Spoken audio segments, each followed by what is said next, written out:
India's air pollution has worsened in 2021, according to the World Air Quality Report released by IQAir, a Swiss firm. This ends a 3-year trend of improving air quality. So what do we know as per this report? Well, in fact, it's now showing that Delhi is one of the worst, most polluted cities in the world. But perhaps to tell us more about the findings of this report, no better than Glory Dolphin-Hams, CEO of IQAir North America. Glory, thanks very much indeed for joining us here on NDTV. Can you begin by telling us the principal findings of this report, which is going to be disturbing for many of us here, particularly in North India? Yes, well, the most interesting findings from the report is just how many capital cities are actually not meeting the World Health Organization standards for PM 2.5. And this is for the #1 pollutant that actually kills the most amount of people on this planet. And it's quite unfortunate that there isn't a single capital city in the world and not a single country that was able to meet that standard. Unfortunately, New Delhi isn't an exception, and it's probably the most populated city that is unfortunately far from the World Health Organization standard for PM 2.5.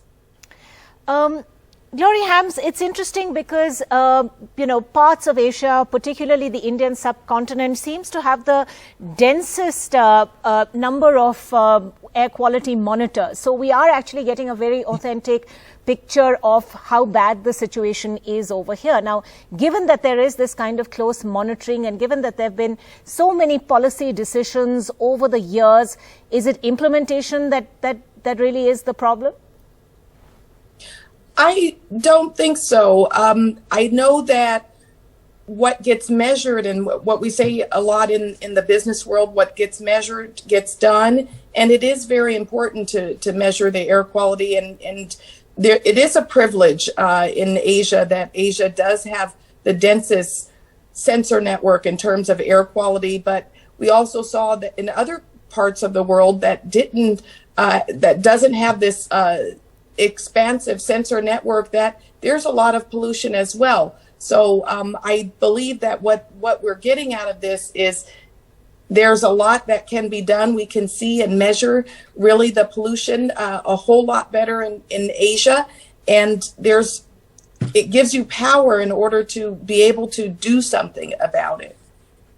So how would you sort of rate in the Indian performance versus China's? Your report talks about how in 2021 the air quality improved significantly in China, particularly in the capital Beijing, which until then was the world's most polluted capital city. So what is China doing right that India is not? China is investing heavily in renewable energy sources. They have a plan and a commitment to go net zero. And year after year, they are investing and they're putting forth the funds in order to change their energy production from coal-based energy, from fossil fuels, into solar energy.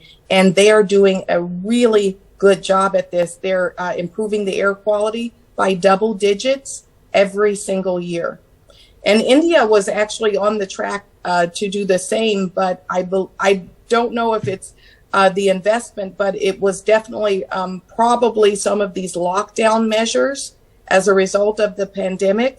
Right. The lockdown measures really affected how people traveled, if they traveled at all. And of course, transportation, we know, is one of the biggest sources of PM 2.5. Right, that's a very interesting point you raise because literally, if you see, we're looking at sort of 2 years or maybe 3 of an improving air quality trend, and that seems to coincide exactly with the sort of strictest lockdown at the start of the pandemic, where we saw industries being shut down, we saw all offices go offline, children were studying from home, there was literally no vehicular pollution. So obviously, once that stopped, there were cars back on the roads again, construction activity, industries were all back, and it seems to have taken its toll in 2021. But short of stopping all activity, economic activity and other activities, what is it that India can do? Well, there probably needs to be a serious look at the modes of transportation, maybe looking more towards energy, electric vehicles that are essentially electric and are not based in fossil fuels. I think that's a really big point. Also looking at increasing probably public transportation, and then that gets into maybe the necessity for safety in public transportation as well. So there's actually quite a bit in terms of looking at how people get around within India overall, but also looking at maybe putting some limitations on other things such as crop burning, which also contributes to PM 2.5. Right. And I think that's a point that your report actually makes very strongly, that at the time of crop burning, that's a 45% contributor to Delhi's air pollution levels. So Delhi and indeed large parts of North India. So that, of course, is something that really now needs to be looked at, perhaps farmers incentivized and to stop them from burning crops. But thanks very much, Glory Hams, for being with us and sharing the findings of your report. Thank you.